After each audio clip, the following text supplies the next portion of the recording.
Các bạn có ai hay thức khuya săn sale Shopee không nhỉ?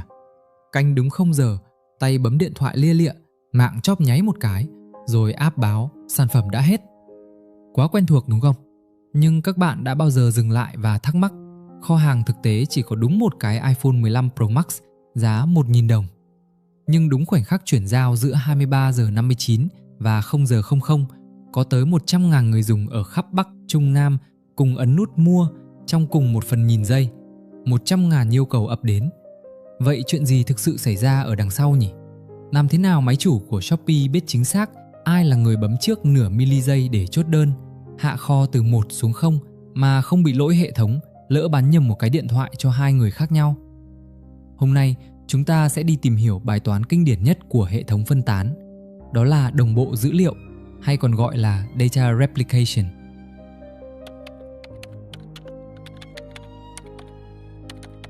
Cách ngây thơ nhất mà ai cũng nghĩ ra đầu tiên để giải quyết chuyện này đó là ném tất cả vào chung một máy chủ cơ sở dữ liệu duy nhất. Một cái database đứng sừng sững ở giữa. Người dùng số 1 chọc vào đây, người dùng thứ 100.000 cũng chọc vào đây. Nếu làm thế này, bài toán đếm chính xác số lượng iPhone từ 1 xuống 0 được giải quyết triệt để, không bao giờ lo bán nhầm. Nhưng thực tế cực kỳ tàn nhẫn đấy. Khi 100.000 luồng dữ liệu ập tới cùng một tích tắc, CPU của máy chủ sẽ lập tức dựng đứng lên 100%, bộ nhớ RAM nhẽn cứng. Một chiếc máy chủ đơn độc dù có đắt tiền đến mấy cũng không thể chịu nổi lực tải khổng lồ này. Và chuyện gì đến cũng phải đến. Toang, hệ thống sập nguồn, đứt kết nối. Toàn bộ sàn thương mại điện tử hàng ngàn tỷ đồng tê liệt hoàn toàn chỉ vì một điểm yếu duy nhất. Dân IT gọi nút thắt cổ trai chết người này là Single Point of Failure.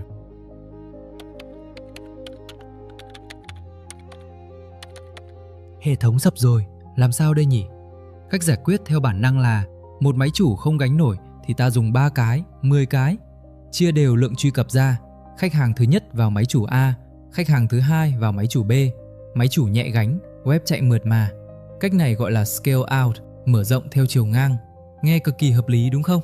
Nhưng xin chúc mừng, bạn vừa tạo ra một thảm họa kinh doanh tồi tệ hơn cả việc sập web. Lỗi overselling, hay gọi dân dã là bán lố hàng. Hãy tưởng tượng kho vật lý chỉ có đúng một cái iPhone, máy chủ A tra cứu dữ liệu, thấy kho còn một cái, bèn cho phép người dùng thứ nhất chốt đơn. Trong đúng tích tắc đó, máy chủ B ở bên kia cũng nhận được lệnh mua.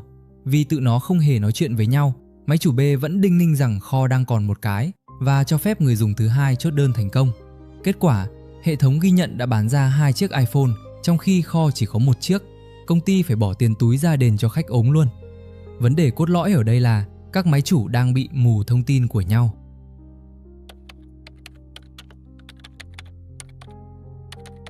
Để giải quyết thảm họa bán lố hàng, các máy chủ tuyệt đối không được phép hoạt động như những hòn đảo mù lòa. Chúng bắt buộc phải nói chuyện với nhau. Khi người dùng thứ nhất chốt đơn thành công ở máy chủ A, ngay trong phần nghìn giây đó, máy chủ A phải lập tức gửi một thông điệp sang máy chủ B và máy chủ C. Tôi đã bán chiếc iPhone cuối cùng rồi, cập nhật kho về không ngay. Lúc này, dù người dùng thứ hai có bấm mua ở máy chủ B, hệ thống cũng sẽ dõng dạc báo sản phẩm đã hết, lỗi overselling biến mất. Quá trình sao chép, truyền tải và cập nhật trạng thái liên tục giữa các máy chủ độc lập này chính là thứ mà giới kỹ sư phần mềm gọi là đồng bộ dữ liệu hay Data Replication. Nó là phép thuật đằng sau mọi hệ thống lớn, biến hàng ngàn máy chủ vật lý rời rạc thành một thực thể thống nhất duy nhất, vừa gánh được tải khổng lồ, vừa đảm bảo sự thật về kho hàng không bao giờ bị bóp méo.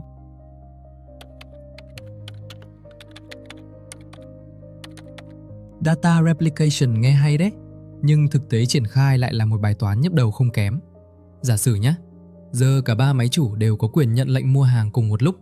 Máy chủ A vừa hạ kho, máy chủ B cũng tự ý hạ kho. Lúc hai máy chủ này gửi dữ liệu đồng bộ cho nhau, chúng sẽ cãi nhau xem ai mới là người xử lý đúng. Dữ liệu sẽ xung đột loạn xì ngầu cả lên.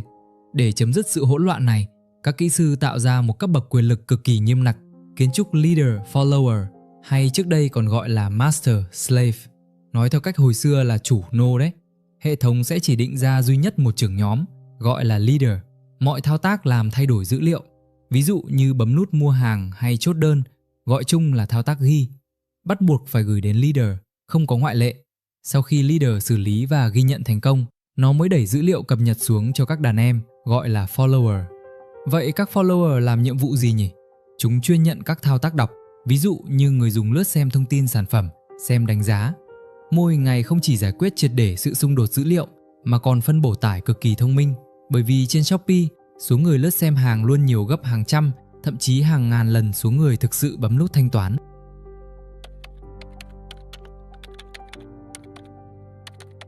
Giờ đã có leader và follower, mọi thứ tưởng như hoàn hảo cả rồi. Cách đơn giản nhất để leader đồng bộ dữ liệu cho đàn em là làm mọi thứ theo thứ tự tuyệt đối. Khi bạn bấm nút mua hàng, leader nhận lệnh, nhưng nó chưa vội báo thành công cho bạn. Nó sẽ chép dữ liệu, gửi xuống follower số 1. Chờ follower 1 báo, dạ em xong rồi sếp. Gửi tiếp xuống follower số 2, chờ báo xong. Gửi xuống follower số 3, chờ báo xong. Khi tất cả các đàn em đều đã cập nhật kho về không, leader mới dám quay lại báo cho điện thoại của bạn là chốt đơn thành công. Kỹ thuật này gọi là đồng bộ tuyệt đối hay Synchronous Replication. Nghe thì vô cùng chắc cú thật, dữ liệu an toàn 100%, không bao giờ sai lệch. Nhưng hãy nhìn vào thời gian. Ánh sáng chạy đi rồi chạy về mất bao lâu? Nếu follower số 3 nằm ở tận Singapore và đường truyền đang bị đứt cáp, leader bắt buộc phải đứng chờ. Nó chờ đồng nghĩa với việc trên màn hình điện thoại của bạn sẽ xuất hiện cái vòng xoay xoay vô tận. Người dùng chúng ta rất thiếu kiên nhẫn, bấm mua mà chờ quá 3 giây là thoát app. Đồng bộ tuyệt đối an toàn cho hệ thống, nhưng lại là một thảm họa tàn nhẫn đối với trải nghiệm người dùng. Chúng ta lại vừa rơi vào một cái bẫy khác.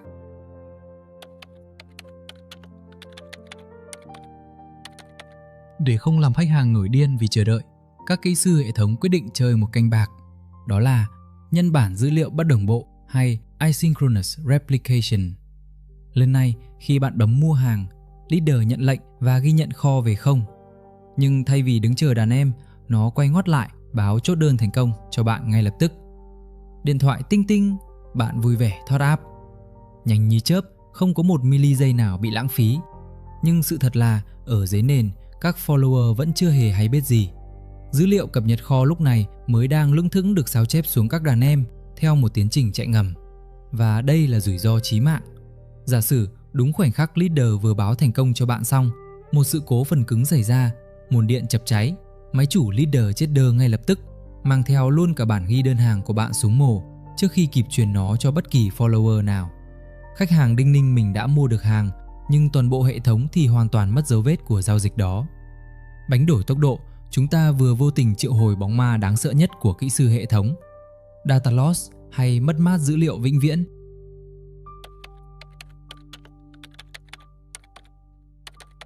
Nhiều bạn sẽ thắc mắc, mạng cáp quang bây giờ xịn lắm rồi, ánh sáng truyền đi trong nháy mắt, làm gì mà chậm đến mức hệ thống phải báo lỗi chứ? Đó là một sự ngộ nhận kinh điển đấy. Chúng ta có thể tối ưu phần mềm đến mức hoàn hảo, nhưng chúng ta không bao giờ có thể bẻ cong được các định luật vật lý. Hãy nhìn vào bản đồ mạng lưới dưới đây.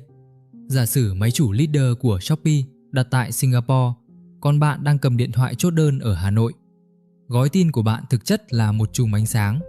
Nó xuất phát từ thiết bị, chạy qua vô vàn các trạm định tuyến, chui xuống tuyến cáp quang dưới đáy Biển Đông trước khi chạm tới trạm cập bờ ở Singapore. Tốc độ ánh sáng trong chân không là vô địch, nhưng khi đi trong lõi thủy tinh của cáp quang, nó bị khúc xạ và chỉ còn khoảng 200.000 km một giây. Chưa kể, ở mỗi một trạm trung chuyển, gói tin phải dừng lại vài micro giây để các thiết bị phần cứng đọc và bẻ ghi định hướng. Tất cả những trở ngại đó cộng dồn lại tạo ra một độ trễ vật lý bắt buộc. Có thể nó chỉ mất 80 mili giây. Nghe thì nhanh đấy, nhưng với một hệ thống phải phục vụ 100.000 người dùng trong cùng một tích tắc, 80 mili giây là một khoảng thời gian dài như một thế kỷ. Sự tàn nhẫn của vật lý chính là bức tường tuyệt đối, buộc các kỹ sư hệ thống phải tìm cách sống chung với độ trễ.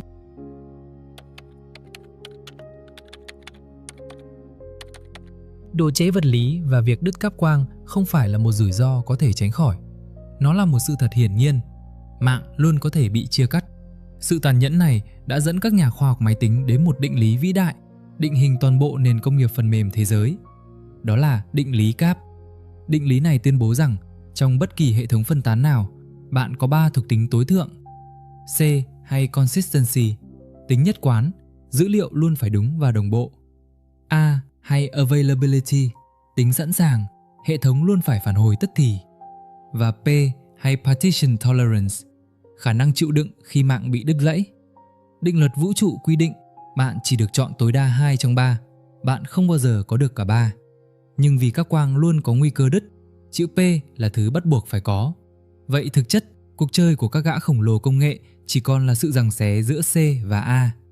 Nếu bạn chọn C, muốn dữ liệu chính xác tuyệt đối như ngân hàng, bạn phải hy sinh chữ A, chấp nhận hệ thống treo cứng và bắt người dùng chờ đợi. Còn nếu bạn chọn A, muốn ứng dụng mượt mà không độ trễ, bạn phải hy sinh chữ C, chấp nhận việc dữ liệu có thể bị sai lệch trong một khoảnh khắc nào đó.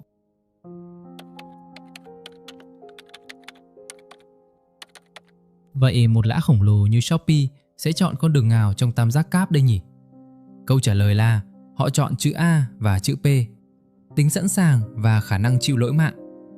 Họ thà để bạn nhìn thấy sai số trong kho hàng còn hơn là để app hiển thị màn hình trắng xóa không thể truy cập.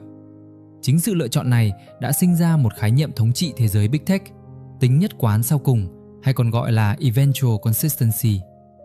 Hãy xem điều này diễn ra trên thực tế. Màn hình được chia làm hai, bên trái là điện thoại của bạn đang hiển thị kho còn đúng một chiếc iPhone. Nhưng bên phải, tại máy chủ trung tâm, chiếc iPhone đó đã bị người khác chốt đơn cách đây vài phần nghìn giây. Sự thật là kho đã bằng không. Vì hệ thống ưu tiên tính sẵn sàng, nó vẫn cho phép bạn háo hức bấm nút mua hàng. Ứng dụng chạy cực kỳ mượt mà. Nhưng khi lệnh mua của bạn đi đến máy chủ trung tâm, máy chủ tiến hành đối chiếu sự thật. Kho đã trống rỗng. Ngay lập tức, nó gửi một thông báo từ chối ngược về điện thoại. Sản phẩm đã hết. Bạn có thể hơi hụt hẫng, nhưng hệ thống thì vẫn sống khỏe. Dữ liệu trên điện thoại của bạn cuối cùng cũng đã được cập nhật đúng với sự thật ở máy chủ, dù có hơi muộn màng. Đó chính là sự thỏa hiệp vĩ đại nhất của kỹ thuật phần mềm. Không cần đúng ngay lập tức, chỉ cần đúng ở cuối cùng.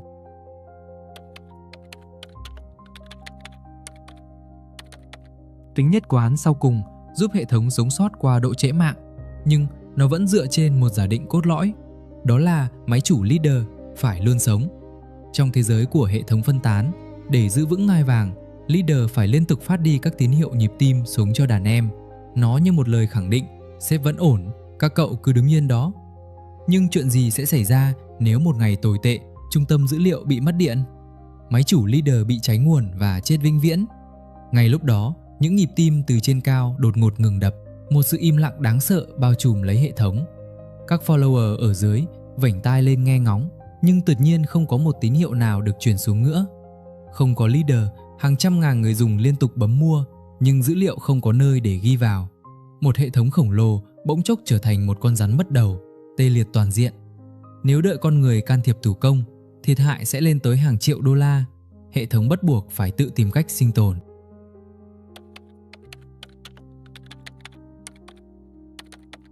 Khi leader im lặng quá lâu, các follower ở dưới sẽ không chờ đợi vô vọng đâu nha. Bên trong mỗi máy chủ follower luôn có một chiếc đồng hồ đếm ngược vô hình. Tích tắc, tích tắc. Ngay khi chiếc đồng hồ này cạn kiệt mà vẫn không thấy leader gọi xuống, máy chủ đó sẽ tự động hiểu rằng sếp đã hy sinh rồi. Lúc này, thuật toán đồng thuận Raft, một trong những phát minh vĩ đại nhất của hệ thống phân tán, được kích hoạt. Máy chủ nào hết hạn chờ đầu tiên sẽ lập tức tự phong mình làm ứng cử viên, candidate. Nó đứng lên, phát tín hiệu xin phiếu bầu đến tất cả các máy chủ còn lại trong mạng lưới. Leader đã chết, hãy bầu cho tôi đi. Nhưng luật chơi của máy móc cực kỳ nghiêm ngặt. Để danh chính ngôn thuận trở thành leader mới, ứng cử viên phải thu thập được đa số phiếu bầu. Công thức toán học định đoạt quyền lực xuất hiện, đó là n bằng 2f cộng 1. Nghĩa là trong một hệ thống có 3 máy chủ, ứng cử viên cần thu thập được ít nhất 2 phiếu đồng ý, không có chỗ cho sự mập mờ. Và ngay khi các máy chủ khác gật đầu gửi phiếu quay về, một vị vua mới chính thức lên ngôi. Hệ thống đã tự chữa lành thành công mà không cần bất kỳ sự can thiệp nào của con người cả.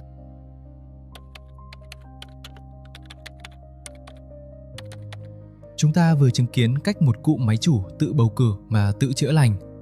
Nhưng hãy quay lại thực tế một chút đi. Shopee không chỉ bán một chiếc iPhone, họ có hàng tỷ sản phẩm, phục vụ hàng chục triệu người dùng mỗi ngày. Việc nhét tất cả dữ liệu của một quốc gia vào chung một cụm leader follower duy nhất là điều không tưởng. Dù ổ cứng có xịn đến mấy cũng sẽ nổ tung.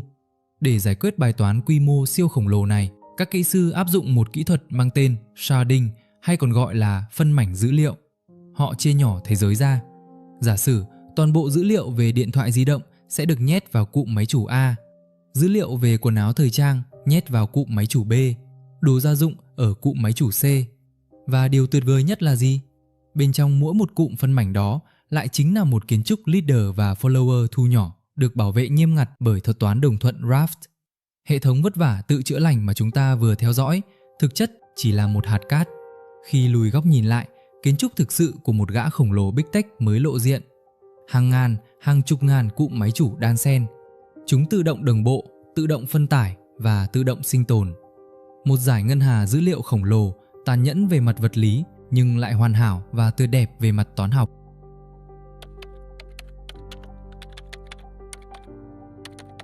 Sau tất cả những thuật toán đan xen, những kiến trúc khổng lồ và sự tàn nhẫn của vật lý, chúng ta nhận ra một góc nhìn triết học về thế giới kỹ thuật số. Khi bạn cầm điện thoại lên, nhìn vào dòng chữ kho còn một sản phẩm, bạn cứ ngỡ đó là hiện tại. Nhưng không, trong một hệ thống phân tán rộng lớn, không bao giờ tồn tại khái niệm hiện tại tuyệt đối. Thứ bạn đang nhìn thấy trên màn hình thực chất chỉ là một ảo ảnh, một cái bóng của quá khứ. Nó là một thông điệp đã được gửi đi từ rất lâu, mất hàng chục mili giây, chật vật trườn qua những tuyến cáp quang lạnh lẽo dưới đáy đại dương trước khi đến được mắt bạn. Và khái niệm sự thật hay dữ liệu chính xác trong hệ thống máy tính cũng không phải là một chân lý hiển nhiên. Sự thật ở đây chỉ đơn giản là kết quả của một cuộc bỏ phiếu, là một sự thỏa hiệp không ngừng nghỉ giữa hàng chục ngàn cỗ máy vô tri. Đó chính là cách Shopee và những gã khổng lồ công nghệ giữ cho thế giới này vận hành, bằng cách chấp nhận sự đứt gãy của vật lý và tạo ra trật tự từ sự đồng thuận của toán học.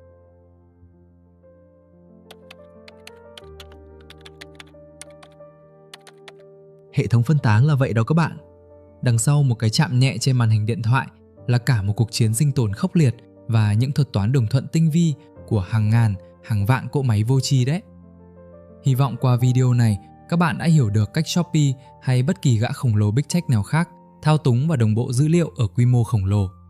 Nếu các bạn thấy video này hay và những kiến thức trực quan này mang lại giá trị thực tế cho các bạn, thì đừng quên để lại một nút đăng ký và bật chuông thông báo nhé. Nó là động lực cực kỳ lớn để kênh tiếp tục lên sóng những chủ đề hay ho khác trong thế giới công nghệ đó nha. Xin chào và hẹn gặp lại ở những thuật toán tiếp theo.